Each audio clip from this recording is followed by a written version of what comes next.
Guys, Law Dog here. I'm gonna go over an in-cab inspection today. Basically, the first thing you're gonna want to do is you're gonna, open up your door. You're gonna look at the floor mats. You want to make sure that everything's nice and clean, that there's no, debris or anything that's going to, affect the safety of the driver. Next, you're going to want to check the seats. You want to raise them and lower them. Make sure that the air's working properly in them, and then you want to make sure that the seat and the adjustments work properly. After that, you want to check the seat belts, and if you have a sleeper, you want to check the restraints in the sleeper to make sure that they're going to hold like they're supposed to. You want to inspect the windshield for glass chips, cracks, discoloration. Check the sun visors, make sure that they work and are operational. You want to check the lighting controls, check that the gauges illuminate at the same time, check the operation of the in-cab lights. You want to make sure that the bunk lights work. You want to check the steering wheel, make sure that there's no free play in the steering wheel, or if there is, that it's within the standard.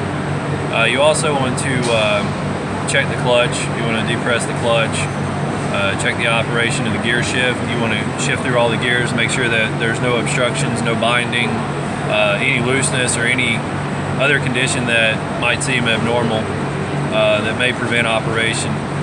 You want to check the clutch travel by applying light pressure on the pedal and using a tape measure. You want to measure when the clutch actually engages, and that right there will be your clutch play, or your free travel, if you will. You want to look at the condition of your doors. You want to make sure that they're operational, that all the windows work, that they roll down properly. You want to make sure that the doors secure and lock and latch like they're supposed to. You want to make sure that everything is operational on your vehicle, on the end cab. And then, of course, you turn your key on.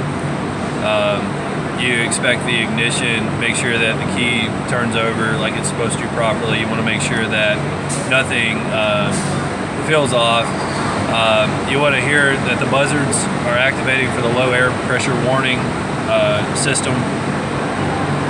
You want to make sure that all the dash lights are illuminating as properly. You want to check, once you get the engine up to operating temperature, you want to check the gauges and make sure they're within normal requirements or specifications. You want to check the horn, make sure that the horn works. You want to check your air brakes. You want to make sure that your air brakes work. You want to make sure that the engine sounds good, that there's nothing abnormal, any knocking or anything that seems out of place on the engine, any kind of hesitations. You want to check the RPMs, make sure that they're within the specifications. You want to make sure that your air pressure is building up properly. When you depress the pedal, that the air compressor is operating and it's going to refill the system. You want to make sure that the engine's running at 1200 RPMs. Measure,